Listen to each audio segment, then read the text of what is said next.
فردوس الرحمن ظلال. حضرت عثمان کا چونکہ میں رشتہ دار ہوں، بنو امیہ سے میرا تعلق ہے، حضرت عثمان بھی بنو امیہ کے تھے، تو حکومت پہ دباؤ ڈالا جائے کہ حضرت عثمان کے قاتلوں کو چوک پر لٹکایا جائے. یہ گڑبڑ یہاں سے شروع ہوئی ہے. بات آ رہی ہے سمجھ میں؟ حکومت سے مطالبہ ہے کہ حضرت عثمان کے قاتلوں کو چوک پر لٹکایا جائے. یہ مطلب نہیں تھا حضرت معاویہ کا کہ حکومت کا اہل میں ہوں، مجھے خلافت دی جائے، میں علی کو نہیں مانتا یا میں علی کو معاذ اللہ برا سمجھتا ہوں. ایسا نہیں تھا. آج کل بعض لوگ یہ کہتے ہیں کہ حضرت معاویہ کے حکم سے حضرت علی کو گالیاں دی جاتی تھیں. یہ غلط ہے. یاد رکھو عربی کے لفظ کا ترجمہ اردو میں، یہ بہت سے لوگ نا ان کو عربی زبان سے ذرا بھی واقفیت نہیں ہے. چھوٹے چھوٹے بچے آ کے بیٹھ گئے ہیں. عربی میں کسی پر اعتراض کرنا، اس کی پالیسیوں کو غلط قرار دینا، اس کو بھی سب و شتم کہا جاتا ہے. اردو میں ہر جگہ اس کا ترجمہ گالیاں نہیں ہوتا. گالیوں کا مطلب تو ہمارے ہاں کچھ اور سمجھا جاتا ہے. آپ کسی پر اعتراض کر رہے ہو، اس کو تو سب و شتم کہا جائے گا. سب و شتم میں گالیاں بھی آتی ہیں، کسی کی پالیسیوں سے اختلاف کرنا، اس کی رائے پر رد کرنا، یہ بھی آتا ہے. لیکن اردو میں گالی کا مطلب برا لفظ ہے. گالی کوئی شریف آدمی نہیں دیتا. خیر، میں یہ عرض کر رہا تھا کہ حضرت عثمان رضی اللہ تعالی عنہ کے قاتلوں سے قصاص کا دعا کریں. میں جلدی سے اس موضوع کو سمیٹ کے آج ختم کر دوں. حضرت عثمان کے قاتلوں سے قصاص لیا جائے. حضرت علی رضی اللہ تعالی عنہ کا موقف یہ تھا کہ مدینہ میں حضرت عثمان کے قاتلوں کا جو ٹولہ ہے وہ اتنا مضبوط ہے کہ اگر میں نے ان سب کو پکڑ کے لٹکانا شروع کر دیا تو مدینہ میں امن و امان کی صورتحال خراب ہو جائے گی. حکومت بھی دہشت گردی کے خلاف جب ایکشن لیتی ہے تو یہ سوچتی ہے نا کہ دہشت گردوں میں کتنی پاور ہے، تمیز سے، طریقے سے. اب یہ ایک اختلاف تھا جو بڑھنا شروع ہو گیا. اس اختلاف کے پیچھے نہ حکومت کی لالچ، نہ پیسے کی لالچ، نہ دولت. یہ سب الزامات ہیں اسلام دشمنوں کے جو انہوں نے صحابہ پر لگائے ہیں. نہ حضرت علی پر کوئی الزام لگایا جا سکتا ہے اس مسئلے میں، نہ حضرت معاویہ پر. رائے کا اختلاف ہے، رائے کا اختلاف. ابتدا میں حضرت معاویہ کے ساتھ بہت سارے صحابہ تھے. میں یہ تو نہیں کہہ رہا زیادہ، بہت سارے صحابہ، جن میں حضرت عائشہ رضی اللہ تعالی عنہا بھی تھی. بعد میں حضرت عائشہ رضی اللہ تعالی عنہا کا موقف تبدیل ہو گیا جب انہوں نے دیکھا کہ اس سے مسئلہ حل ہونے کے بجائے اور بگڑ رہا ہے. تو حضرت معاویہ نے حضرت علی کی بیعت سے انکار کیا. کہا کہ جب تک حضرت عثمان کے قاتلوں کو چوک پہ نہیں لٹکایا جاتا میں آپ کے ہاتھ پہ بیعت کرنے کے لیے تیار نہیں ہوں. یہ حضرت معاویہ کی رائے تھی. حضرت علی کی رائے یہ تھی کہ میرے لیے یہ فی الحال ممکن نہیں ہے، لہذا، اور اس سے ہو کیا رہا ہے، حکومت دو حصوں میں ڈیوائیڈ ہو رہی ہے. ان کی رائے یہ تھی کہ حضرت معاویہ رضی اللہ تعالی عنہ کو اپنے اس مطالبے سے دستبردار ہو کر میرے ہاتھ پہ بیعت کر لینی چاہیے. اور قرآن کا حکم ہے وَإِن طَائِفَتَانِ مِنَ الْمُؤْمِنِينَ اقْتَتَلُوا فَأَصْلِحُوا بَيْنَهُمَا فَإِن بَغَتْ إِحْدَاهُمَا عَلَى الْأُخْرَى فَقَاتِلُوا الَّتِي تَبْغِي حَتَّى تَفِيءَ إِلَى أَمْرِ اللَّهِ. کہ اگر مسلمانوں کا کوئی فریق بغاوت پہ اتر آئے، حکومت وقت سے لڑائی کرے، قاتل التی تبغی، تو جو طبقہ حکومت کو تسلیم نہیں کر رہا یا حکومت کے خلاف بغاوت کر رہا ہے اس سے قتال کرو. حضرت علی کا موقف یہ تھا کہ قرآن مجید کی یہ آیت مجھ سے مطالبہ کر رہی ہے کہ جو لوگ میرے ہاتھ پہ بیعت نہیں ہو رہے جبکہ میری خلافت قائم ہو چکی ہے، تو میں مسلمانوں میں تاکہ اختلاف اور انتشار نہ ہو، میں اس فریق کو تلوار کے زور سے بیعت کرنے پر مجبور کروں. بات آ رہی ہے سمجھ میں کہ نہیں آ رہی ہے؟ آج تو پولیس بھی نہیں بلا سکتے، موبائل ہی نہیں ہے بھائی، بند پڑے ہوئے، ورنہ میں پولیس بلوا لیتا آج آپ کو بات سمجھانے کے. لیکن میں کہتا ہوں کہ میں پولیس اگر بلواتا، اگر پولیس ہی کو سمجھ میں نہیں آئی یہ بھی تو بڑا مسئلہ ہے. خیر، تو حضرت علی کا موقف یہ تھا. حضرت معاویہ کا موقف یہ تھا کہ حکومت کے خلاف بغاوت غلط ہے نا. جس کو حکومت مان لیا ہو، جب تک میں نے خلیفہ مانا ہی نہیں ہے تو میرا یہ عمل بغاوت نہیں کہلائے گا. یہ اختلاف رائے ہے، اور یہ اختلاف صحابہ میں بھی ہوا ہے، تابعین میں بھی ہوا ہے، ائمہ مجتہدین میں بھی ہوا ہے، اور آج تک ہوتا آ رہا ہے. اس قسم کے اختلافات مکمل ختم نہیں ہو سکتے. یہ صحابہ میں بھی ہوا ہے. قرآن و حدیث کو سمجھنے کا اختلاف کہا جاتا ہے اس کو. اور اس اختلاف کے بارے میں نبی صلی اللہ علیہ وسلم کی صحیح حدیث ہے، اذا اجتہد المجتہد فإن أصاب فله أجران وإن أخطأ فله أجر واحد. جب کوئی مجتہد اجتہاد کرتا ہے، کیا مطلب؟ قرآن و حدیث کو سمجھنے کی کوشش کرتا ہے، اگر وہ صحیح نتیجے پر پہنچ جائے تو اس کو 2 اجر ملتے ہیں، اگر غلط نتیجے پر پہنچے تو بھی 1 اجر ملتا ہے اس کو، اس لیے کہ اس کے بس میں جو تھا وہ اس نے کر لیا. اب پیغمبر تو موجود نہیں ہے جو آگے بتائیں گے کہ یہ صحیح کر رہا ہے، یہ غلط کر رہا ہے. میں نے اپنے ایک استاد سے ایک مرتبہ پوچھا کہ حضرت یہ علماء میں جب اختلاف ہوتا ہے کسی مسئلے میں تو عوام بڑی پریشان ہوتی ہے، کیا کریں ہم؟ انہوں نے فرمایا کہ عوام کو یہ بتاؤ کہ ہم پیغمبر نہیں ہیں اور ہم پیغمبر سے براہ راست مسئلہ پوچھ نہیں سکتے. ہمارے پاس جو قرآن و سنت ہے اور جو فقہائے کرام نے اس قرآن و سنت کی تشریح کی ہے، جو فقہ کی کتابیں ہیں، ہم اس میں دیکھتے ہیں. اب اس میں 2 علماء کی رائے میں اگر اختلاف ہو جائے تو اس اختلاف کو ختم کرنے کا ہمارے پاس کوئی راستہ نہیں ہے. نبی ہوتے تو ہم پوچھ لیتے. جب راستہ نہیں ہے تو بھائی اللہ کے نبی نے فرما دیا کہ جو تمہارے بس میں ہے وہ کر لو. اگر درست بات تک پہنچ گئے ڈبل اجر، نہیں پہنچے تو بھی اجر. اس میں ہمیں بتا دیا کہ اسلام پر عمل کے لیے اتنا کافی ہے کہ جو تمہاری استطاعت میں ہے وہ کر لو. نہیں آئی بات سمجھ میں؟ اب یہ اختلاف چھوٹے مسائل میں بھی ہو سکتا ہے اور بڑے مسائل میں بھی ہو سکتا ہے. تیسری بھی ایک جماعت تھی.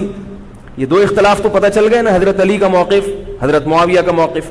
ایک تیسری جماعت تھی جو یہ کہتی تھی کہ نہ ہم حضرت علی کا ساتھ دیں گے نہ حضرت معاویہ کا، کیونکہ دونوں مسلمان ہیں، دونوں لڑ رہے ہیں، مسلمانوں کو ہم لڑتا ہوا نہیں دیکھ سکتے.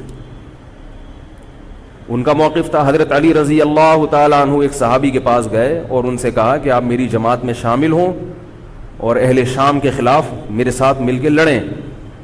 وہ صحابی گئے کہ لکڑی کی تلوار اٹھا کے لائے. انہوں نے کہا کہ میں نے رسول اللہ صلی اللہ علیہ وسلم سے سنا ہے کہ فتنے کا دور ہوگا، مسلمان آپس میں لڑیں گے، تو تم اس وقت اپنی تلوار کو لکڑی کی بنا لینا. لکڑی کی تلوار کا مطلب جو کسی سے لڑنے کے کام نہ آئے. میں تو نہیں لڑ سکتا.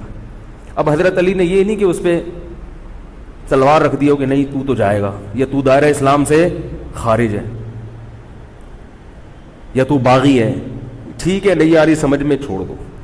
آج جو فتنے کھڑے ہو رہے ہیں نا وہ اس پہ نہیں ہو رہے کہ صحیح کیا ہے غلط کیا ہے. فتنہ اس پر ہو رہا ہے کہ جو مجھے سمجھ میں آ رہا ہے وہ میں تھوپ کے اس کو مسلط کر دوں. مجھے اگر رفع الیدین سمجھ میں آ رہا ہے تو پوری دنیا رفع الیدین کیوں نہیں کر رہی، اور اگر مجھے ترک رفع الیدین سمجھ میں آ رہا ہے تو یہ چند لوگ رفع الیدین کیوں کر رہے ہیں. صحابہ کے دور میں رفع الیدین بھی ہوتا تھا اور ترک بھی ہوتا تھا، پھڈے نہیں ہوتے تھے. صحابہ کے دور میں زور سے آمین بھی تھی اور آہستہ آمین بھی تھی، جھگڑے نہیں تھے. صحابہ کے دور میں امام کے پیچھے فاتحہ پڑھنے والے بھی تھے اور امام کے پیچھے فاتحہ کو ناجائز اور حرام سمجھنے والے بھی تھے، مگر پھڈے بازی بولو بھائی نہیں تھی. تو حضرت علی رضی اللہ تعالیٰ عنہ نے ان صحابی کو مجبور نہیں کیا.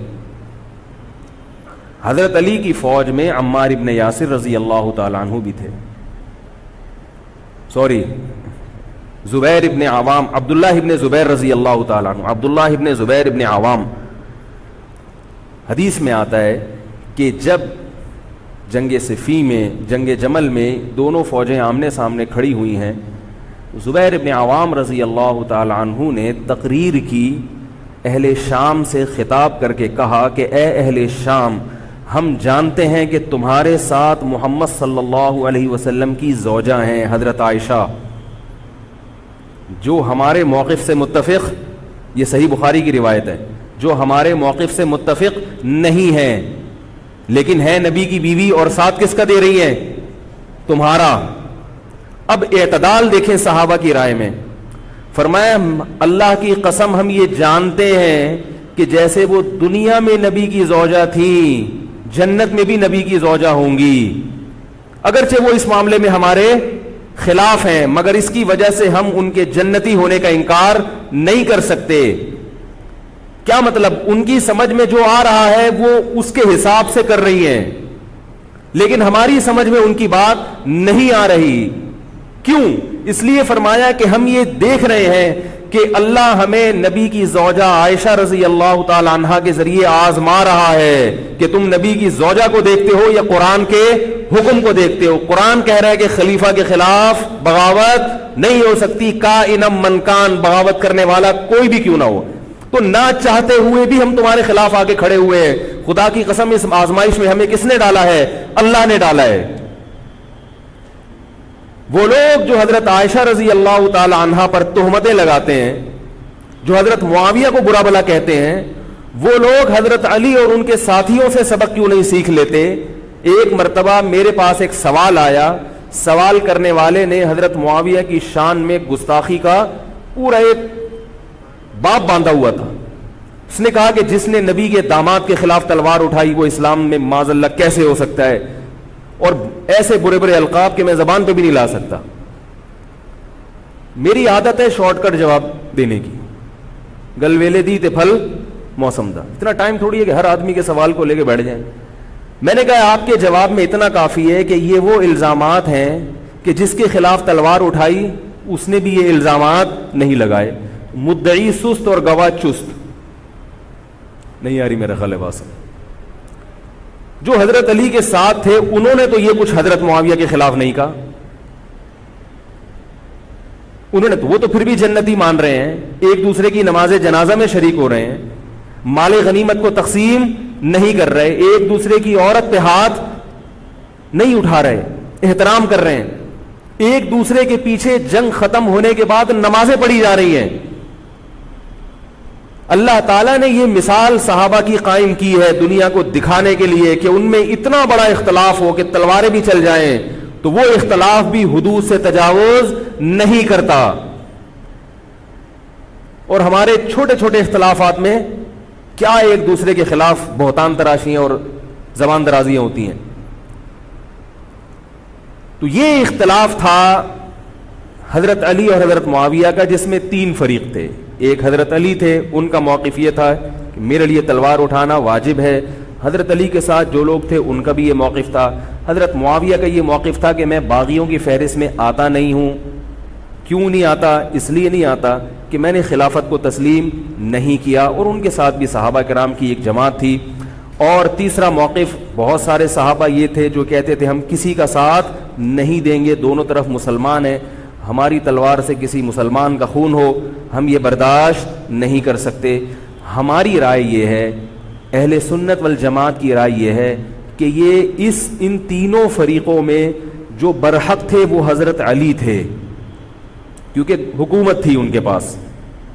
باقی جو دونوں فریق تھے صحابہ کرام کے, ان سے غلطی ہوئی ہے, مگر یہ غلطی اجتہادی ہے. یہ نفس پرستی والی غلطی, حکومت کی لالچ والی, دولت کی لالچ والی, یا ہٹ دھرمی والی, یا ضد والی غلطی بولو بھائی نہیں ہے. یہ وہ غلطی ہے جس کے بارے میں محمد صلی اللہ علیہ وسلم نے فرمایا کہ اگر مجتہد سے غلطی ہوتی ہے تو بھی اس کو اجر ملتا ہے, کیونکہ اللہ نے قرآن میں فرمایا فاتقوا اللہ ما استطعتم, اللہ سے اتنا ڈرو جتنی تم میں استطاعت ہے. تو ان کی جتنی سمجھ میں آیا انہوں نے اس حساب سے کیا. تو دو جنگیں ہوئی ہیں, جنگ جمل اور جنگ صفین. اب ایک اور بات ہے, تاریخی حقیقت ہے کہ دو جنگوں کے بعد حضرت علی رضی اللہ تعالی عنہ کو خوارج نے شہید کر دیا. یہ وہی خوارج جو حضرت عثمان کے قاتل تھے. انہوں نے شہید کس کو کیا؟ حضرت علی کو. حضرت علی کی شہادت کے بعد حضرت حسن رضی اللہ تعالی عنہ کی 6 مہینے تقریباً خلافت رہی ہے. حضرت حسن رضی اللہ تعالی عنہ نے امت میں جوڑ پیدا کرنے کے لیے حضرت معاویہ رضی اللہ تعالی عنہ سے سلو کر لی اور خلافت سے دستبردار ہو کر حضرت معاویہ کے ہاتھ پر بیعت ہو گئے. نہیں آ رہی میرا خیال, پولیس کو فون کریں یار. بہت اہم بات ہے یہ، اس کو اچھی طرح سمجھ لیں، اللہ کرے سمجھ میں آ جائے. تو جب یہ ہو گیا تو مسئلہ ختم ہو گیا نا. لوگوں نے حضرت حسن سے کہا، یہ میں بالکل مستند روایتیں پیش کر رہا ہوں، اس کے سب کے حوالے ہیں، اور بہت ایسا نہیں ہے کہ تاریخ کی کتابوں کے، یہ احادیث کی کتابوں کے سے پیش کر رہا ہوں. حدیث کا جو معیار ہے وہ تاریخی کتب سے بہت زیادہ ہوتا ہے. لوگوں نے حضرت حسن سے یہ کہا کہ یہ تو عار اور ذلت کی بات ہے کہ آپ کے والد نے جس کے خلاف 2 جنگیں لڑی ہوں، تو آپ اپنے والد کی جس سے دشمنی رہی ہو، بیٹا اس سے بیعت ہو رہا ہے. ہمارے ہاں اس کا تصور ہے. سیاسی لوٹے ہمارے ہاں بہت ہیں، مگر وہ بھی دنیاوی مفاد میں دائیں بائیں لڑکتے ہیں. آخرت کی خاطر کوئی اپنے عہدے سے دستبردار ہو جائے، یہ نہیں ہوتا. حضرت حسن اہل بیت میں سے ہیں. حضرت حسن بیعت ہو گئے کس کے ہاتھ پر؟ حضرت معاویہ. لوگوں نے کہا یہ عار اور ذلت کی بات ہے. تو حضرت حسن کے وہ تاریخی الفاظ ہیں کہ میں دنیا کی ذلت کو جہنم کی آگ پر ترجیح دیتا ہوں. کیا مطلب؟ میں مسلمانوں کو آپس میں لڑتا ہوا نہیں دیکھ سکتا، میں نہیں لڑتا ہوا دیکھ سکتا. اب کوئی اس بیس پر حضرت علی پہ الزام لگائے کہ اس کا مطلب وہ لڑتا ہوا دیکھ سکتے تھے. بھائی ان کا جو موقف تھا، جو ان کی سمجھ میں آیا وہ انہوں نے کیا. حضرت حسن کا موقف اپنے والد کے موقف سے مختلف تھا. یہ اختلاف رائے ہو سکتا ہے. ان کا موقف یہ تھا کہ بھئی حضرت معاویہ حکومت کے اہل ہوں یا نہ ہوں یہ ایک الگ بحث ہے. اگر میں ان کے مقابلے میں متوازی حکومت قائم کروں گا تو پھر مطالبہ ہوگا حضرت عثمان کے قاتل سے قصاص، جو کہ ممکن نہیں ہے، اور پھر یہ لڑائی آگے چلے گی. تو بہتر ہے کہ دستبردار ہو جاؤ کہ حضرت آپ ہمارے خلیفہ ہیں، آپ ہمارے امیر ہیں. نبی صلی اللہ علیہ وسلم اس کی پیشگوئی پہلے کر چکے تھے. حضرت حسن رضی اللہ تعالیٰ عنہ کے بارے میں فرما چکے تھے کہ اللہ میرے اس بیٹے کے ذریعے مسلمانوں کے 2 فریق میں صلح پیدا کریں.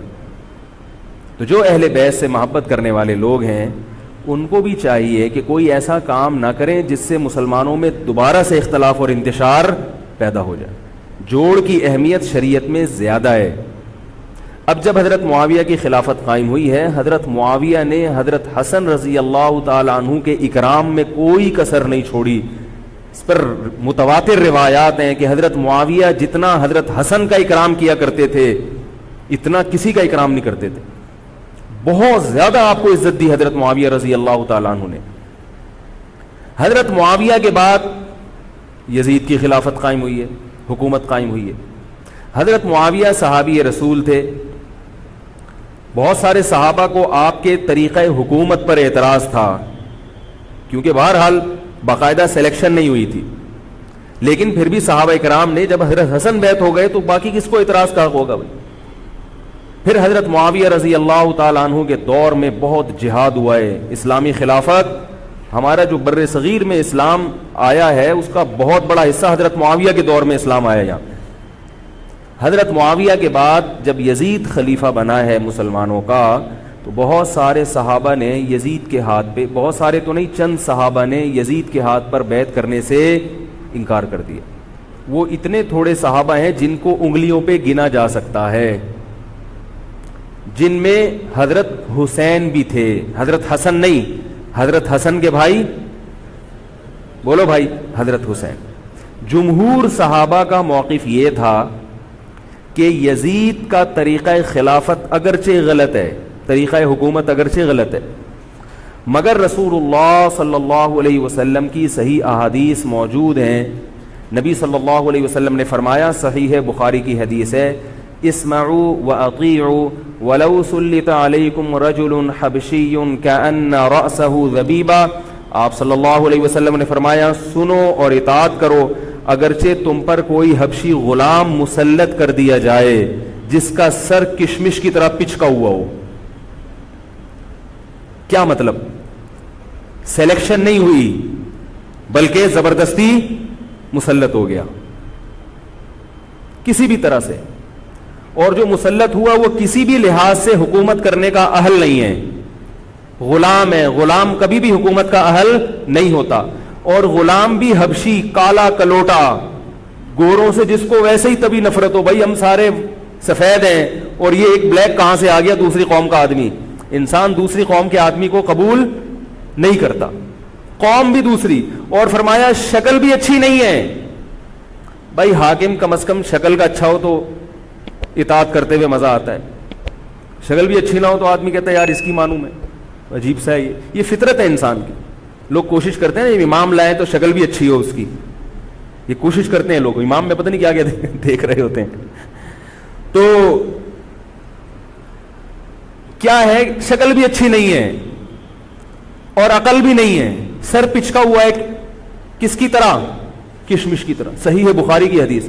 مطلب یہ کہ کسی بھی لحاظ سے نہ لک وائز اچھا لگ رہا ہے آپ کو، نہ اس کے اندر صلاحیتیں ہیں، مگر مسلط ہو گیا، کسی نے بھی مسلط کر دیا.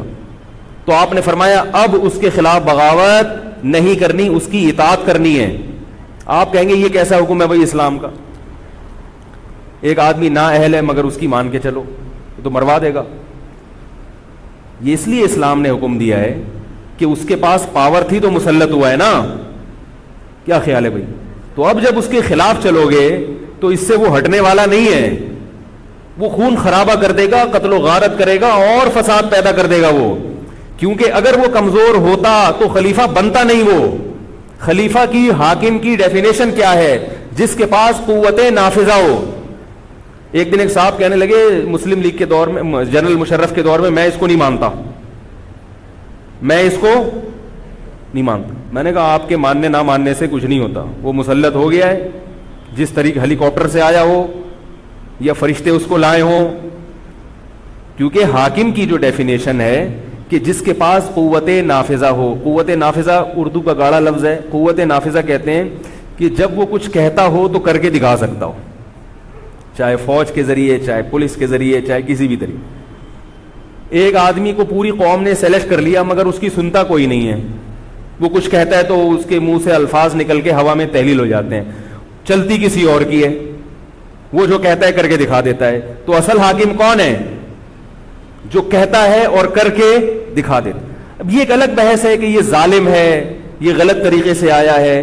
اس پر بحث ہو سکتی ہے کہ جب یہ غلط طریقے سے آیا ہے تو اس کو قانون کے دائرے میں رہ کے ہٹانے کی کوشش کی جائے. لیکن مسلح بغاوت کرنا، اس کے خلاف بندوق اٹھانا، اس کے خلاف تلوار اٹھانا، اس کی شریعت نے اجازت نہیں دی. میں یہ نہیں کہہ رہا کہ اس کی مخالفت کی اجازت نہیں دی. نبی صلی اللہ علیہ وسلم نے فرمایا سب سے بہترین جہاد ظالم بادشاہ کے سامنے حق بات کہنا ہے. کہنے کی حد تک آپ کو مخالفت کی اجازت ہے کہ بھائی یہ جو وزیر اعظم کا بیان آیا ہے یہ بیان ملک کا بیڑا غرق کر دے گا، ان کی پالیسیاں صحیح. جیسے آج کل ہو رہا ہے کہ اخباروں میں کالم نگار اپنی اپنی رائے لکھتے ہیں حکمرانوں کے بارے میں، لکھنے کی حد تک، بولنے کی حد تک ہے. آپ مسلح دستہ لے کے بغاوت کرنے پر آ جائیں، اس کی شریعت نے اجازت، بول لو بھائی کچھ نہیں ہوتا. یہ قرآن اور سنت سے بات ثابت ہے، اس کی شریعت نے اجازت نہیں دی ہے. کیونکہ آپ یہ کریں گے تو اللہ نے دنیا کو اسباب کے ساتھ جوڑا ہوا ہے.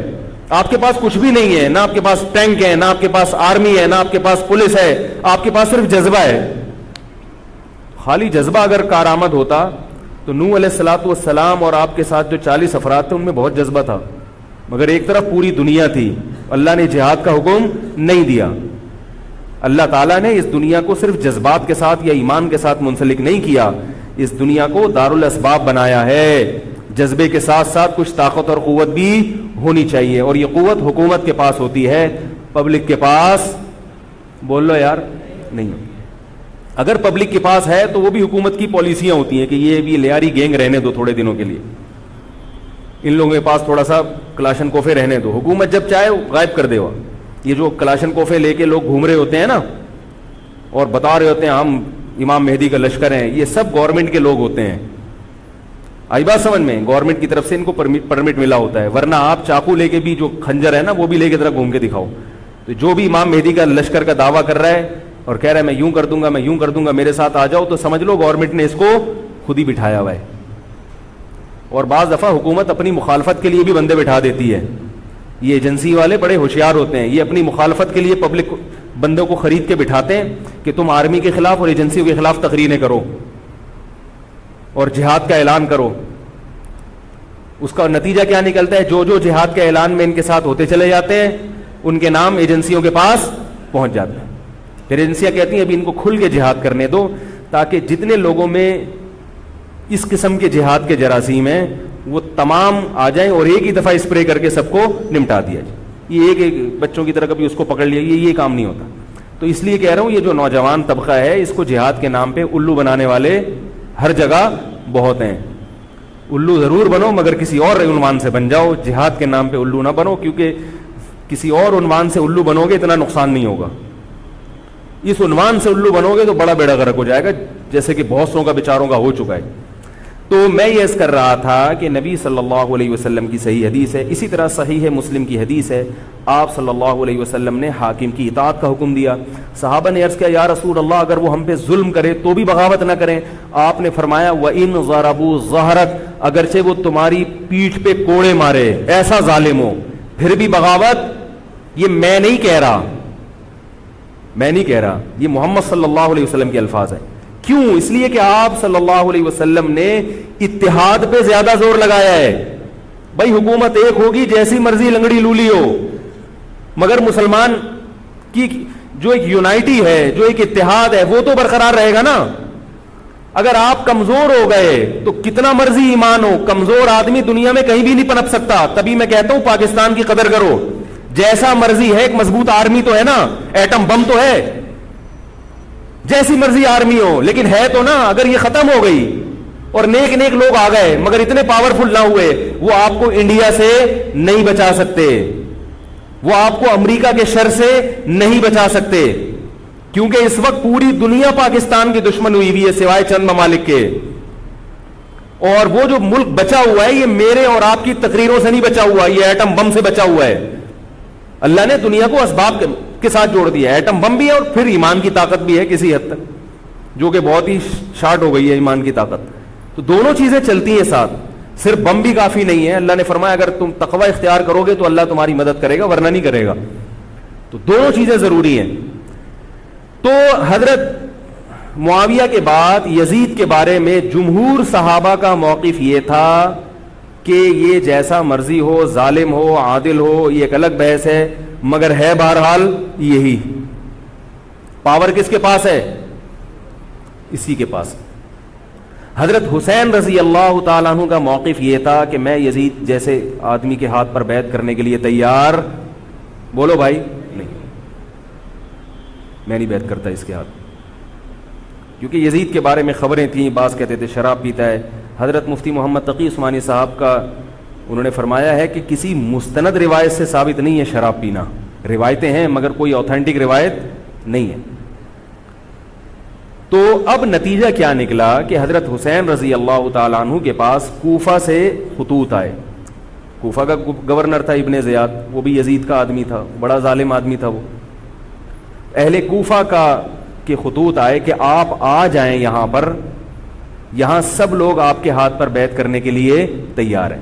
حضرت حسین کا خیال یہ تھا کہ اگر یہ سب تیار ہیں تو یزید کی حکومت بغیر لڑائی کے, بغیر بڑے قتال کے, مسلمانوں کے خون خرابے کے بغیر ختم ہو سکتی ہے.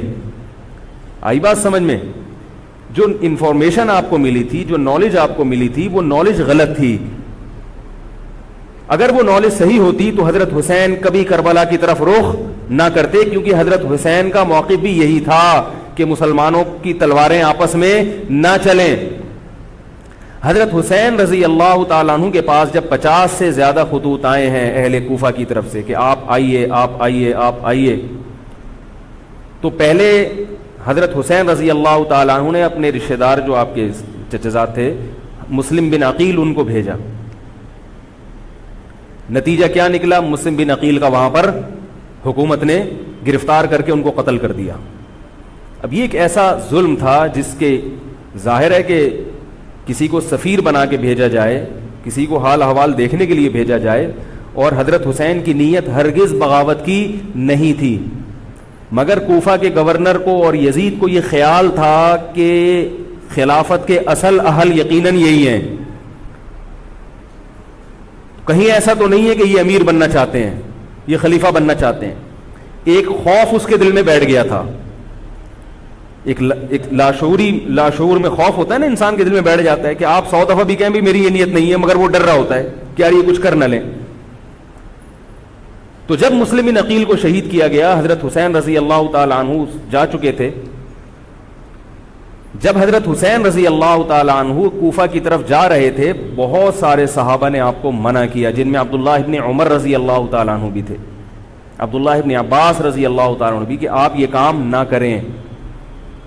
بعض نے تو کہا کہ ہمیں آپ کی شہادت کا یقین ہے، کیونکہ جس حالات میں آپ جا رہے ہیں حکومت یہ سمجھے گی کہ بغاوت کرنے آ رہے ہیں، لہذا وہ آپ کو کیا کرے گی، اس بیس پہ قتل نہیں کرے گی کہ آپ نواسہ رسول ہیں، کیونکہ وہ بھی مسلمان تھے. اس بیس پہ قتل کرے گی کہ آپ کی نیت کیا ہے، حکومت کے خلاف بغاوت. تو ان کے پاس ایک اپنے آپ کو برحق ثابت کرنے کے لیے ایک دلیل ہوگی کہ حکومت کا باغی جو بھی ہو اسے کیا کر دو، قتل. رسول اللہ صلی اللہ علیہ وسلم نے فرمایا، صحیح حدیث ہے، کہ جب مسلمان کسی ایک امیر پہ جمع ہو جائیں تو اس کے خلاف جو بھی اٹھے، نبی نے فرمایا اس کو قتل کر دو، کائنم من کان، چاہے وہ اس کے خلاف اٹھنے والا کتنا ہی نیک کیوں نہ ہو. یہ حدیث کے الفاظ ہیں. حضرت حسین کا موقف یہ تھا کہ میں نے ابھی تک یزید کی خلافت اور حکومت کو تسلیم نہیں کیا، لہذا میں اس وعید میں داخل نہیں ہوں. اب ہوا یہ ہے کہ حضرت حسین رضی اللہ تعالی عنہ جب گئے ہیں اور کربلا کے مقام پہ پہنچے ہیں، تو وہاں آپ رضی اللہ تعالیٰ عنہ کو مسلم بن عقیل کی شہادت کا بھی پتہ چلا، اور اندازہ ہوا، میں بہت شارٹ کر کے سنا رہا ہوں، اندازہ ہوا کہ حالات ایسے نہیں ہیں جیسے میں سمجھ رہا تھا. عبید اللہ جو ابن زیاد تھا بدبخت، اس نے حضرت حسین کو یہ کہا کہ بغیر کسی شرط کے حضرت حسین کو گرفتار کر کے لاؤ اور میرے ہاتھ پر بیعت کراؤ. یہ رسول اللہ صلی اللہ علیہ وسلم کے نواسے کی توہین تھی کہ آپ صلی اللہ علیہ وسلم کے نواسے ہیں اور ان کے ساتھ ایسے معاملہ کیا جائے جیسے ایک عام شخص کے ساتھ معاملہ کرتے ہیں. ان کو گرفتار کر کے معاذ اللہ گھسیٹ کے لاؤ اور میرے ہاتھ پر بیعت پر کیا کرو، ان کو مجبور کرو. حضرت حسین رضی اللہ تعالیٰ عنہ کا کربلا کے میدان میں موقف یہ تھا کہ میں اگر بیعت ہوں گا تو ڈائریکٹ یزید کے ہاتھ پہ بیعت ہوں گا جو مسلمانوں کا خلیفہ ہے، ابن زیاد کے ہاتھ پر بیعت نہیں ہوں گا. یہ بھی اس تاریخ کا ایک اہم پہلو ہے کہ حضرت حسین نے کوفہ جانے کا ارادہ ترک کر دیا اور کربلا سے شام جانے کا آپ رضی اللہ تعالیٰ عنہ نے ارادہ کر لیا. اور بعض مورخین نے لکھا ہے کہ حضرت حسین جو واپس آ رہے تھے تو وہ کربلا سے گزر رہے تھے، وہ واپسی کا راستہ ہی شام کا راستہ ہے. نہیں یاری بات میرا خیال ہے سمجھ، وہ جس ٹریک پر چل رہے تھے وہ راستہ کون سا ہے، وہ شام کو جاتا ہے. یہ اس کی علامت ہے کہ آپ یزید سے ملاقات کے لیے، مذاکرات کے لیے تیار بولو بھائی ہو چکے تھے کہ میں خود براہ راست یزید سے مل کے حال احوال دیکھتا ہوں، اگر مجھے سمجھ میں آئے تو میں اس کے ہاتھ میں بیعت ہو جاؤں گا. حضرت حسین رضی اللہ تعالی عنہ کا مقصد حکومت کے خلاف تلوار اٹھانا بولو بھائی نہیں تھا، ورنہ وہ اس کے لیے تیار نہ ہوتے.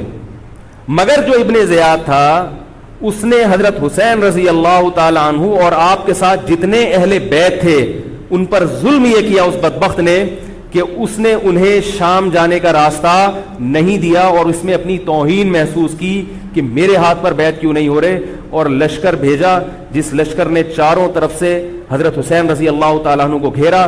حضرت حسین نے کہا کہ میں عزت کی جو موت ہے اس کو ذلت کی زندگی پر ترجیح دیتا ہوں. کوئی بھی غیرت مند ہوتا تو اس وقت یہی کرتا کہ بھئی جب میں اپنے دعوے سے بھی دستبردار ہو گیا اور میں شام جانے کے لیے بھی تیار ہو گیا، اب میرا راستہ روکنے کی کیا حقیقت ہے. اللہ تعالی کوفہ کے گورنر کے ذریعے حضرت حسین کا قتل کروانا چاہتے تھے تاکہ اس کی بدبختی ساری دنیا کے سامنے ظاہر ہو جائے. اگر حضرت حسین پھر بھی تلوار چلاتے، پھر بھی لڑتے، تو حضرت حسین پر یہ الزام لگایا جا سکتا تھا کہ معاذ اللہ آپ باغیوں میں ہیں. تو اللہ تعالیٰ نے اپنے نبی کے نواسے کو اس الزام سے محفوظ رکھا اور آپ نے لڑائی کا ارادہ ترک کر دیا. حضرت حسین نے کربلا کے میدان میں جو لڑائی لڑی ہے وہ اقدامی لڑائی نہیں تھی، وہ دفاعی لڑائی تھی. دیکھو جب حکومت آپ کو گھیر لے چاروں طرف سے، آپ کہیں ٹھیک ہے بھائی میں لڑائی سے دستبردار ہوتا ہوں، مجھے میرے گھر جانے دو. حضرت حسین کا ایک مطالبہ یہ بھی تھا کہ یا تو مجھے واپس جانے دو مدینہ، میں جہاں سے آیا ہوں وہیں جا رہا ہوں واپس، مکہ جانے دو یا مدینہ جانے دو.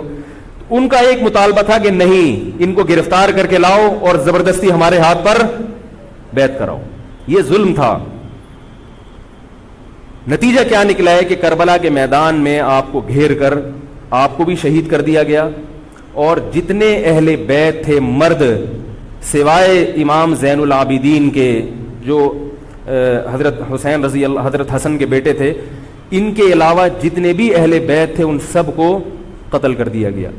اور یہ اسلامی تاریخ پر ایک بدنما داغ ہے یہ واقعہ کہ ایک اسلامی حکومت تھی اور اس کے اسلامی حکمران تھے, اور ان حکمرانوں کے ہاتھوں محمد صلی اللہ علیہ وسلم کے نواسے کا سر جو ہے وہ گردن اڑائی گئی ہے. مجھ سے خدا کی قسم یہ الفاظ ادا نہیں ہو رہے, میں اپنے جذبات پہ بہت زیادہ کنٹرول کر رہا ہوں. وہ منظر کیا ہوگا کہ جب نبی صلی اللہ علیہ وسلم کے نواسے, آپ صلی اللہ علیہ وسلم کے نواسے کی گردن اڑائی گئی ہوگی. تو یہ بہت ایک اسلامی تاریخ میں ایک بدترین واقعہ ہے. لیکن بات یہ ہے کہ جب یہ واقعہ ہو گیا اور قتل کر دیا گیا, باقی جتنے بھی جو زندہ بچے تھے اہل بیت وہ یزید کے پاس لے جائے گئے. روایات میں آتا ہے کہ یزید نے ان کا اکرام کیا اور ان کو عزت کے ساتھ تحفے تحائف دے کر واپس کیا. یہ جو کربلا کے واقعات میں جو ظلم کی داستانیں اضافی بیان کی جاتی ہیں, اس کا مستند تاریخی روایات سے کوئی ثبوت بولو بھائی نہیں ملتا. اب لوگوں نے اپنی دکانیں چمکا لی ہیں, پانی نہیں تھا, کئی دنوں سے کھانا نہیں ملا. صحیح روایات سے ثابت ہے کہ حضرت حسین رضی اللہ تعالیٰ عنہ کربلا کے میدان میں وضو کر کے نماز پڑھتے تھے, تو پانی تھا تو. اور بعض نے یہ کہا کہ اہل بیت کی عورتوں کی عزتیں اچھالی گئی ہیں. آپ اس طرح کی باتیں کر کے اہل بیت سے محبت کا اظہار کر رہے ہو یا ان کی توہین کر رہے ہو؟ بولو بھائی. اگر کوئی عزت دار پاک دامن عورت ہو, بالفرض اس کی عزت پہ ڈاکہ ڈلتا ہے بالفرض, تو آپ اس بات کو چھپاؤ گے نا, آپ جھوٹ بولو گے, بولو گے نہیں بھائی اس کی عزت پہ کوئی آنچ نہیں آئی ہے. کیونکہ جب عورت کی عزت کو آپ کوئی تار تار کر دے اور آپ ممبر پہ بیٹھ کے اس کو بتا دو, تو وہ عزت تار تار ہونے سے اتنی بے عزتی نہیں ہوگی جتنی اس بات کو بیان کرنے سے اس کی بے عزتی ہوگی.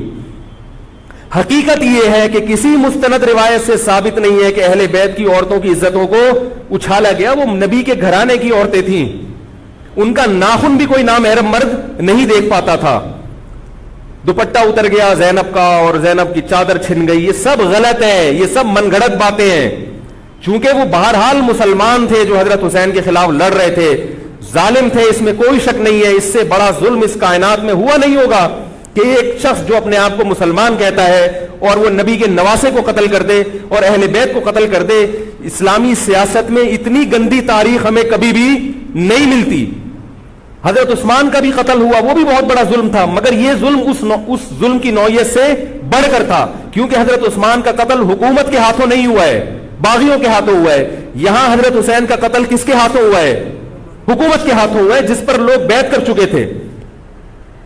تو یہ اسلامی تاریخ میں ایک بہت بڑا بدنما داغ ہے, مگر اس کو بیان جس انداز سے کیا جاتا ہے اور جتنے قصے کہانیاں من گھڑت سنائے جاتے ہیں ان کا حقیقت سے تعلق نہیں ہے. ہماری نظر میں چاہے پانی بند کیا ہو یا نہیں کیا ہو, کھانا ملا ہو یا نہیں ملا ہو, ہماری نظر میں حضرت حسین رضی اللہ تعالی عنہ کا سر قلم کر دینا ہی کائنات کا بدترین ظلم ہے.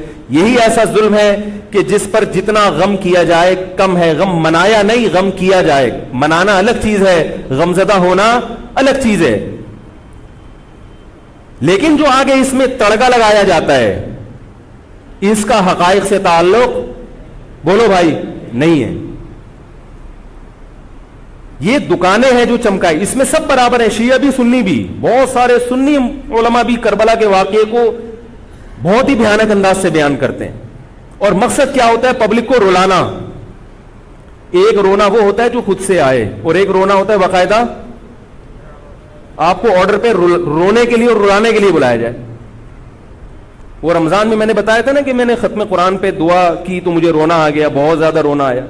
اگلے دن ایک صاحب کہنے لگے مولوی صاحب آج بھی ایسی ایک دعا ہو جائے. میں نے کہا میں آرڈر پہ نہیں روتا, میں آرڈر پہ نہیں روتا. اب تو آ بھی رہا ہوگا تو نہیں آئے گا. نہ انسان کسی کے مشورے سے ہنس سکتا ہے اور نہ انسان کسی کے مشورے سے اگر آپ کسی کے مشورے پہ رو رہے ہیں اس کا مطلب ڈرامے بازی. آپ کو فلم کا ایکٹر ہونا چاہیے, آپ کو ڈرامے جوائن کرنے چاہیے, وہاں آپ اچھے چل سکتے ہیں. جیسے کہ ہمارے ایک مشہور اسکالر ہیں, ان کے بارے میں لوگ یہ کہتے ہیں ان کو فلموں میں ہونا چاہیے تھا, پتہ نہیں یہ جیو پہ کیوں آ رہے ہیں. وہ آرڈر پہ روتے بھی ہیں, آرڈر پہ. اب چونکہ یوٹیوب کا دور ہے, میں پہلے جو کربلا کے واقعات جو لوگ بیان کرتے ہیں ان کی تقریریں نہیں سنتا تھا. اب کیا ہوتا ہے, بعض دفعہ بیٹھے ہوئے ہیں کہیں سفر پہ جا رہے ہیں تو یوٹیوب کی ویڈیو, ہم نے کہا چلو یار ہم بھی سن لیں. ایسی چہک چہک کے منہ بنا بنا کے گھما گھما کے تقریریں ہوتی ہیں, لگتا ہے کہ یہ باقاعدہ ایک ڈرامہ ہے, اداکار ہے, فنکار ہے جس کو ڈرامے بازی کے لیے یہاں پر یہ حضرت حسین کی شہادت کو کیش کرا رہے ہیں. یہ حضرت حسین سے محبت کرنے والے نہیں ہیں, یہ ان کی شہادت کو دیکھو. اس کی مثال ایسے جیسے کوئی محلے میں مر گیا, کسی سیٹھ کا بیٹا مرا, اب آپ کو سیٹھ سے قرضہ چاہیے تو سب سے زیادہ آپ رو گے نا, تاکہ سیٹھ صاحب سمجھیں کہ محبت سب سے زیادہ کس کو ہے, آپ کو. تو آپ اس کی بیٹے کی موت کو کیا کرا رہے ہو, کیش کرا رہے ہو. بعض لوگ کسی کی شہادت کو کیش کراتے ہیں, کسی پہ ظلم کو کیش کراتے ہیں. تو میں پھر عرض کروں کہ بہت بدترین واقعہ ہے. حضرت حسین رضی اللہ تعالیٰ عنہ کا سر لے جایا گیا یزید کے پاس. یزید بدبخت نے چھڑی سے آپ کے ہونٹوں کو چھوا. وہاں صحابی رسول نے فرمایا کہ ایسا مت کرو. فرمایا اللہ کی قسم میں نے ان ہونٹوں پہ بارہا محمد صلی اللہ علیہ وسلم کے ہونٹ رکھے ہوئے دیکھا ہے. بارہا میں نے دیکھا ہے کہ محمد صلی اللہ علیہ وسلم نے ان ہونٹوں کا بوسہ لیا ہے. بارہا میں نے دیکھا ہے. ان صحابی کے دل پہ کیا گزر رہی ہوگی جو حضرت حسین کے ساتھ یہ حرکت دیکھ رہے ہوں گے, جبکہ اسی حسین کو انہوں نے بارہا نبی کی گود میں بھی دیکھا اور بارہا نبی کے ہونٹوں کو بھی ان ہونٹوں سے مس ہوتے ہوئے دیکھا. تو جب یہ سر ان کے سامنے رکھا ہوگا اور اس کے ساتھ یہ حرکت ہو رہی ہوگی, ان صحابی کے جذبات کیا ہوں گے. مگر اس کے باوجود جو بتانے کی بات ہے, جو میں بتانا چاہتا ہوں, انہوں نے یزید کے خلاف بغاوت نہیں کی کہ جس یزید نے حضرت حسین کا یہ حشر کر دیا ہو, اگر اس کے خلاف بغاوت ہوگی تو باقی مسلمانوں کا کیا حشر کرے گا. تو اس میں صبر کی تلقین بھی صحابہ نے بتائی ہے کہ حاکم کے مظالم کو برداشت کیا جائے, زبان سے اس کو ہائی لائٹ کیا جائے کہ غلط ہو رہا ہے, تلوار نہ اٹھائی جائے. بات نہیں آ رہی میرے خیال ہے سمجھ میں, کیونکہ آج ایک واقعہ ہوا ہے ورنہ کربلا جیسے درجنوں اور واقعات ہو جائیں گے. تو صحابہ کرام کی سیرت میں ہمیں ہر طرح کے اسباق ملتے ہیں. تو میں یہ عرض کر رہا تھا کہ یہ ہے وہ کربلا کا واقعہ جس کا میں نے آپ کو خلاصہ بیان کیا. اس کے بعد کیا ہوا ہے کہ یہ جو بنو امیہ کی حکومت تھی, اس کی وہ ویلیو صحابہ کرام کے دل میں نہ رہی جو پہلے کسی حد تک برقرار تھی. یہ بہت ایک حکومت کے خلاف لوگوں کے دل میں بغض پیدا ہو گیا اور بالآخر بغاوتیں شروع ہوئیں. لیکن جمہور صحابہ کا موقف پھر بھی یہی تھا کہ حکومت کے خلاف بغاوت جائز, بولو بھائی, نہیں. اور اسی طرح کے ظالم لوگ آتے رہے اور انہی کی اولادوں میں بنو امیہ میں اللہ نے پھر عمر ابن عبدالعزیز کو پیدا کیا. عمر ابن عبدالعزیز بھی انہی ظالم لوگوں کی اولاد تھے, مگر اسلام چونکہ قیامت تک رہنے کے لیے آیا ہے تو اللہ کو اپنا دین محبوب ہے, اللہ غیب سے انتظام کرتے ہیں. عمر ابن عبدالعزیز جیسے ہی حکومت میں آئے ہیں, خلیفہ بنے ہیں, آپ رضی اللہ تعالی عنہ نے وہ بنو امیہ کی جو جاہلانہ چیزیں تھیں ان سب کو ختم کر دیا.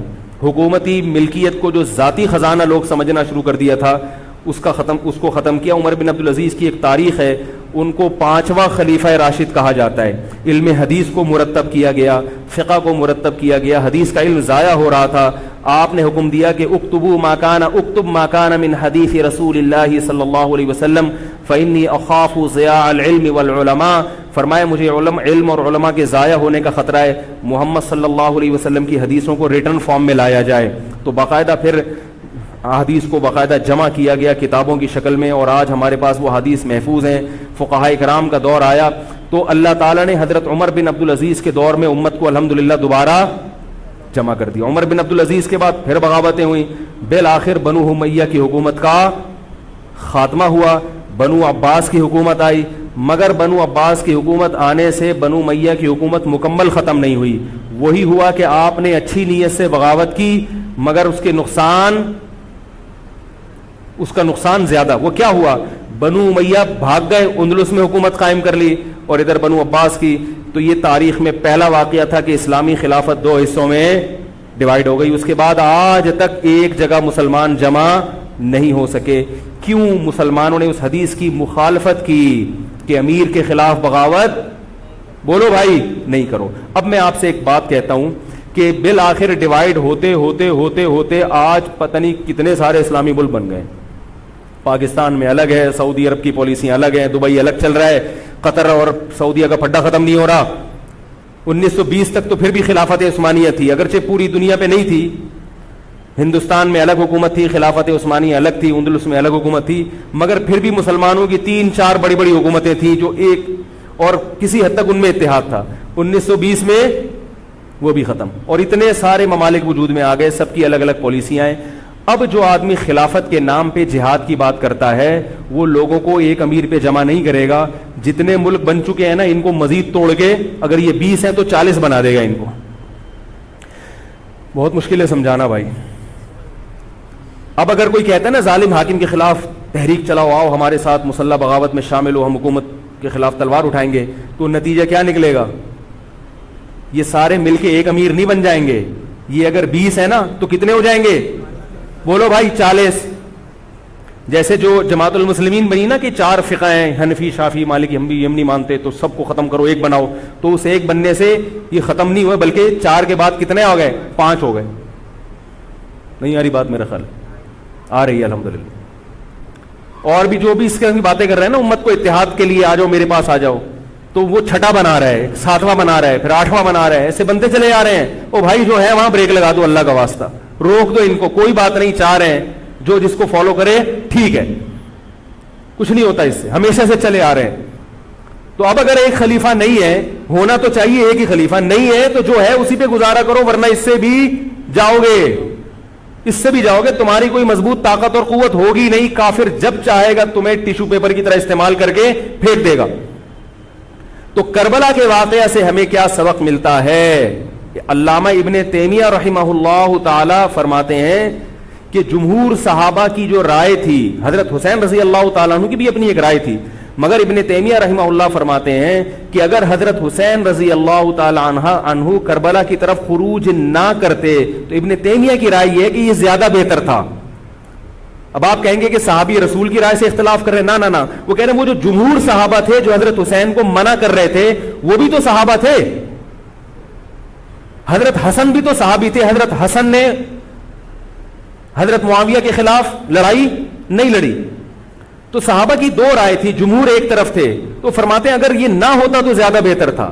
لیکن حضرت حسین رضی اللہ تعالی عنہ کے بارے میں ہمارا موقف یہ ہے کہ وہ یہ سب کچھ اس وقت کے جو حالات تھے اس میں کوئی بھی ہوتا اور غیرت مند ہوتا تو وہ یہ کرنے پر مجبور تھا. اور اس میں دھوکہ کس نے دیا حضرت حسین کو؟ اہل کوفہ نے, جس کا حضرت حسین کو علم نہیں ہو سکا. اب میں آپ سے ایک بات عرض کر رہا ہوں, یہ تو میں نے کربلا کی تاریخ کا آپ کو خلاصہ بیان کیا ہے. اس میں جو میں نے ایک دعویٰ کیا کہ اس میں مظالم جو بیان کیے جاتے ہیں اس میں غلو ہے بہت. اس غلو کی ایک دلیل, گل ویلے دی تے پھل موسم دا. اب میں آپ کو تاریخی کتابوں کے حوالے دوں, وہ بہت لمبی بات ہوگی, اس میں بہت تضاد ہے. آپ یہ جو خطیب ہے نا جو کربلا کے مظالم بیان کرتے ہیں, ان خطیبوں کے بیان سنیں, ہر آدمی کا بیان دوسرے سے مختلف ہوگا. یہ خود اس کی علامت ہے, یہ کسی ایک بات پر ٹکنے کے لیے تیار نہیں ہے. ان کا مقصد ہے رونا اور پبلک کو رلانا. رونے کا اپنا ایک مزہ ہے. آپ کہیں گے بھائی رلانے میں کیا ملتا ہے؟ بھائی جیسے ہنسنے کا مزہ ہے ایسے ہی آرڈر پہ باقاعدہ رونے کا بھی ایک تو رونا غم سے ہو رہا ہوتا ہے, اس میں مزہ نہیں آتا. ایک آرڈر پہ جب انسان روتا ہے اس کا اپنا ایک مزہ ہے. تو اللہ کے بندو, حضرت حسین کی شہادت کو کیش مت کراؤ. صحابہ کرام پہ جو مظالم ہوئے ہیں ان کو آپ اپنی ذات کو چمکانے کا اور اپنی دکانداری کا ذریعہ نہ بنائیں, چاہے کوئی سنی ہو یا شیعہ ہو. بعض سنی لوگ بھی بے وقت تڑکا لگاتے ہیں اس میں. تو ایسا نہیں ہے. اس بارے میں نے جو اسٹڈی کی ہے, مطالعہ کیا ہے, سب سے زیادہ مضبوط تحریر, سب سے زیادہ مضبوط موقف حضرت مفتی محمد تقی عثمانی صاحب دامت برکاتہم کا ہے. حضرت مفتی محمد تقی عثمانی صاحب دامت برکاتہم کی شخصیت ایسی ہے، دیکھو جو مولوی ہوتا ہے نا وہ مولویوں کو سمجھتا ہے، پبلک نہیں سمجھتی. ڈاکٹر کو پتا ہے نا کہ کون سا ڈاکٹر اچھا ہے کون سا گڑبڑ ہے. عام آدمی تو اس کو اچھا سمجھیں گے جو لوگوں کو الو بنا رہا ہے. پبلک کو نہیں پتا ہوتا کہ کس میں کتنا دم ہے. او بھائی سونار کو پتا ہوگا نا کہ یہ اصلی سونا ہے یا ہمارے جاننے والے ہیں کباڑ، وہ دھات پہ ہاتھ رکھ کے بتاتے ہیں پیتل ہے، سونا ہے، تانبا ہے، لوہا ہے، ہاتھ رکھ کے بتا دے گا. حالانکہ اس نے کسی یونیورسٹی سے کوئی کورس نہیں کیا، نہ کوئی سائنسدان ہے. وہ کام کیا ہے کباڑ کا، ساری زندگی یہی کام کیا ہے. تو جو مولوی لوگ ہوتے ہیں ان کی ساری زندگی اسی میں گزری ہوتی ہے، پڑھنے پڑھانے میں، بشرطے کہ ہوں بھی مولوی. روحانی علاج والے مولوی نہیں ہوتے، نام کے مولوی ہوتے ہیں. ان کو پڑھنے کے علاوہ دنیا کے سارے کام آتے ہیں. کتابوں سے ان کو نفرت ہوتی ہے، بس جھاڑ پھونک جن چڑیل وہ اسی سے دکانداری چمچاتے ہیں. ہر داڑھی والا ہر پگڑی والا مولوی نہیں ہوتا. تو جو مولوی ہوتا ہے اس کو پتا ہوتا ہے کہ کون سا مولوی کتنے پانی میں ہے. تو میں تو نہیں دعویٰ کرتا کہ میں عالم ہوں، لیکن آپ لوگ تو مجھے مولوی سمجھ کے آئے ہیں نا، عالم سمجھ کے آئے ہیں.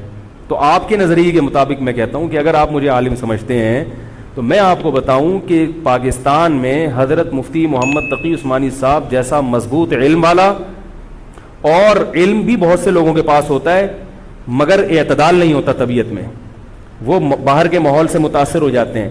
حضرت مفتی محمد تقی عثمانی صاحب دامت برکاتہم العالیہ وہ علم میں مضبوط بھی ہیں، اور ان کی جو زبان سے نکلے ہوئے الفاظ یا ان کے قلم سے لکھی ہوئی تحریر بہت ہی نپی تلی ہوتی ہے. ایک حرف بھی اس میں غیر ضروری نہیں ہوتا، اور ایک حرف بھی ایسا نہیں ہوتا جو ضروری ہو اور نہ آیا ہو اس میں. بہت کسی فرقے کی مخالفت بھی کرتے ہیں، بڑی تمیز سے کرتے ہیں. وہ ہم لوگوں کی کیا عادت ہوتی ہے، جب کسی کے خلاف چلو تو کوشش کرو دائرہ اسلام سے کسی طرح باہر نکل جائے. کوشش یہی ہوتی ہے، وہ نکل نہیں رہا ہوتا تو مجبوراً پھر اس کو مسلمان ماننا پڑتا ہے. کیا خیال ہے؟ کوشش یہ ہوتی ہے کہ اسلام کا جو دائرہ ہے وہ اس میں میں رہوں اور دو چار میرے مرید رہیں، لیکن چونکہ پبلک اس کو مانتی نہیں تو مجبوراً ان کو بھی دائرہ اسلام میں داخل کرنا پڑتا. تو حضرت مفتی محمد تقی عثمانی صاحب کی جو تحریریں ہیں وہ بڑی جاندار ہوتی ہیں. ان کو پڑھا کرو اللہ کے بندو. عالم کا یوٹیوب سے نہیں پتہ چلتا کون مفتی ہے کون کیا ہے. حضرت مفتی تقی عثمانی صاحب کی پاکستان میں اتنی عزت نہیں ہے جتنا غیروں نے ان کو عزت دی ہے. سعودی عرب میں جاؤ، امام حرم ان سے مسائل پوچھتے ہیں. ایک صاحب نے مجھے بتایا کہ میں نے امام حرم کو 25 منٹ تک ان سے فون پہ بات کرتے ہوئے دیکھا اور ان سے مسائل پوچھتے ہوئے. عرب علماء ان کی قدر کر رہے ہیں، ملیشیا میں ان کی قدر ہے، پاکستان میں لوگوں کو ان کا پتہ ہی نہیں. میں یہ نہیں کہہ رہا کہ وہ ان سے کوئی خطا ہو ہی نہیں سکتی. تکافل کے معاملے میں حضرت مفتی محمد تقی عثمانی صاحب کی جو رائے ہے، تو میں تو بہت ہی چھوٹا آدمی ہوں، میں یہ نہیں کہہ سکتا، لیکن جن علماء کی رائے ان کے خلاف ہے میرا موقف بھی وہی ہے. میں تکافل کے معاملے میں حضرت مفتی تقی عثمانی صاحب کی رائے کو ہم لوگ صحیح نہیں سمجھتے، لیکن بہرحال اجتہادی اختلاف ہے، یہ نہیں کہ وہ غلط ہیں. تو ہماری رائے ہے کہ اس معاملے میں حضرت سے اجتہادی غلطی ہوئی ہے. میری نہیں، میں تو بہت چھوٹا آدمی ہوں ان کے مقابلے میں، لیکن ہمارے بڑوں کی رائے ہے. اور اس کی جو میں نے ٹوٹی پھوٹا جو اس میں تحقیق کی ہے، مجھے بھی تکافل کے ناجائز ہونے پر اطمینان ہے. بہت اس میں بحث کی ہے، دارالعلوم کے علماء سے بھی ملا ہوں. حضرت مفتی محمد تقی عثمانی صاحب دامت برکاتہم کے ساتھ جو مجلس ہوئی جامعۃ الرشید کے علماء کی 3 گھنٹے، اس مجلس میں بھی میں موجود تھا. تو میں نے دونوں طرف کے دلائل بہت اچھی طرح سے سنے ہیں، تو مجھے اس کے ناجائز ہونے پر اطمینان ہے. لیکن مسئلہ اختلافی ہے، تو جب بڑے حضرات میں جو بڑے علماء ہیں ان میں جب اختلاف ہوتا ہے تو پھر عوام کو چاہیے کہ جس کی رائے پہ ذل زیادہ مائل ہو رہا ہے اس کی رائے کو فالو کر لے، کسی دوسرے پر اعتراض نہ کرے. بات آ رہی ہے سمجھ میں؟ انشورنس کا متبادل ہے نا تکافل، پاک قطر تکافل، یا یہ سب میری رائے میں یہ سب ناجائز ہے. اس پر میں کبھی بیان کروں گا کیوں ناجائز ہے. تو بیان تو نہیں کرنا چاہیے، ان اختلافی مسائل کو ممبر پہ نہیں لانا چاہیے، لیکن یہ کہ اب ہر عالم تک اپنی بات پہنچانا بڑا مشکل ہے. تو میں چاہتا ہوں ایک بیان ایسا ہو تاکہ علماء تک بات پہنچ جائے. پھر علماء جب دونوں طرف کے دلائل رکھ کے فیصلہ کر لیں گے جس عالم کی جو رائے بنے، تاکہ دوسرا پہلو سامنے آ جائے. ابھی تو صرف جواز کا پہلو لوگوں کے سامنے آ رہا ہے، عدم جواز والا نہیں آ رہا. تاکہ دونوں پہلو آئیں، پھر علماء کی جو رائے بنے گی، جو جس کی رائے کو فالو کرتا ہے، ٹھیک ہے بھائی. تو میں یہ کر رہا تھا، حضرت مفتی محمد تقی عثمانی صاحب بہت بڑے عالم ہیں، ان کی قدر کر لیں. ان کی تحریریں بڑی معتدل ہوتی ہیں اور ان کی رائے بہت ہی معتدل ہوتی ہے اور بہت مدلل ہوتی ہے. تو کربلا کے بارے میں، یزید کے بارے میں جو حضرت مفتی محمد تقی عثمانی صاحب کی رائے ہے وہ وہی ہے جو میں نے آپ کے سامنے بیان کی ہے. بات آ رہی ہے؟ نہیں آ رہی میرا خیال ہے. تو میں یہ نہیں کہہ رہا کہ میں نے ان کی تقلید میں یہ سب بیان کیا ہے, بلکہ جو مطالعہ کیا تو اس کے بعد ان کی رائے بہت زیادہ جاندار لگی ہے. اور یہ جو میں عرض کر رہا ہوں نا کہ یہ جو کربلا کے واقعات بیان کیے جاتے ہیں, ہر خطیب کا بیان دوسرے خطیب سے مختلف ہے. یہ خود اس کی علامت ہے کہ دال میں کچھ کالا کالا ہے, یہ ایک جگہ ٹکتے کیوں نہیں ہیں.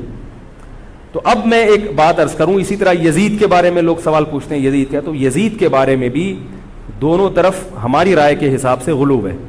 یزید کے دور میں حضرت حسین کا قتل یقیناً ہوا ہے, مگر کسی ایک مستند روایت سے یہ ثابت نہیں کہ یزید نے حکم دیا تھا حضرت حسین کو قتل کرنے کا. یہ کہیں بھی روایت میں ثابت نہیں آ رہی میرا خیال ہے.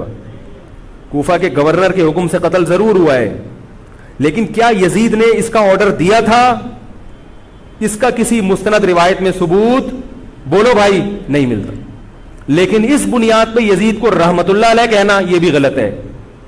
ٹھیک ہے, یزید کے بارے میں کسی مستند روایت سے نہیں ملتا کہ اس نے قتل کا حکم دیا تھا یا قتل کروایا تھا, لیکن قتل ہونے کے بعد یزید نے اس گورنر کے خلاف ایکشن نہیں لیا. حضرت عثمان کے قاتلوں کے بارے میں تو یہ تھا کہ ان کو لٹکایا جائے, حضرت حسین کے قاتلوں کو کیوں نہیں لٹکایا؟ نہیں یاری بات سمجھنے. تو یہ جرم بھی ہے کہ حکومت, ممکن ہے یزید کہہ سکتا ہو کہ میرے بس میں نہیں ہے, کہہ سکتا ہو کہ میرے بس میں نہیں ہے. تو بھائی آپ کے بس میں اگر نہیں ہے تو حضرت علی کے بس میں بھی نہیں تھا حضرت عثمان کے قاتلوں سے قصاص لینا. تو اس لیے یزید کو بالکل معصوم قرار دینا یہ بھی غلط ہے. وہ مجرم تھا, لیکن اس کو اتنا لعنتی قرار دے دینا کہ گویا حضرت حسین کو اس نے قتل کرایا تھا, اس کا بھی کسی تاریخی مستند روایت سے ثبوت نہیں ملتا. لہذا صحیح بات یہ ہے کہ نہ لعنت اللہ علیہ کا ہو نہ رحمت اللہ علیہ کا ہو. خام خواہ میں فضول چیزوں میں پڑھنے کی بولو بھائی ضرورت کیا ہے؟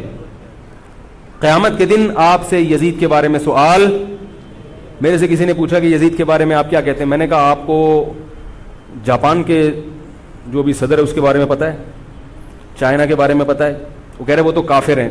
میں نے کہا چلو مسلمانوں کے, علامہ اقبال کے بارے میں پوری رپورٹ ہے آپ کے پاس. تاریخ میں لاکھوں شخصیات ایسی ہیں جن کے بارے میں آپ کو نہیں پتا. تو یزید کے بارے میں بھی اگر نہیں پتا ہو تو میرا خیال ہے کوئی پریشان ہونے کی ضرورت نہیں ہے. تو یہ کربلا ایک واقعہ تھا, ایک اسلامی تاریخ میں ایک بدترین واقعہ رونما ہوا اور یہ واقعہ ختم ہو گیا. ہمیں جو قرآن اور سنت نے جس بات کا حکم دیا ہے ہمیں وہ کرنا ہے. بات آ رہی ہے سمجھ میں؟ ہمیں کیا کہا ہے؟ نماز قائم کرنی ہے, اسلام کے 5 ارکان ہیں. کربلا کا واقعہ دنیا میں وجود میں آتا تو بھی 5 نمازیں پڑھنی تھیں, وجود میں نہیں آتا تو بھی 5 نمازیں پڑھنی. باقی حضرت حسین کی شہادت اس لیے بھی ہوئی ہے کہ اللہ کے نبی نے ان کو شہید قرار دے دیا تھا. تو اللہ تعالیٰ نے آپ کو اس منصب تک پہنچانا تھا جس منصب کی گواہی محمد صلی اللہ علیہ وسلم دے چکے. بعض دفعہ کوئی مقصد نہیں ہوتا, ایک مقصد ہوتا ہے کسی کو اونچے درجے تک پہنچانا. غزوہ احد میں 70 صحابہ شہید ہوئے, اللہ نے اس کی حکمت یہ بھی بیان کی وَيَتَّخِذَ مِنْكُمْ شُهَدَاءَ, اللہ تم میں سے بہت سو کو شہادت کے درجے پر فائز کرنا چاہتا. تو حکومت تھی, حضرت حسین رضی اللہ تعالیٰ عنہ کو اللہ تعالیٰ نے شہادت کے مرتبے پر پہنچایا اور ظالم حکمرانوں کے مرتبے کو گھٹانا تھا. تو یہ کام ہو چکا. اب ہمیں کیا کرنا ہے؟ ہمیں جو قرآن اور سنت ہے اس کو فالو کرنا ہے. فردوس الرحمن ظلال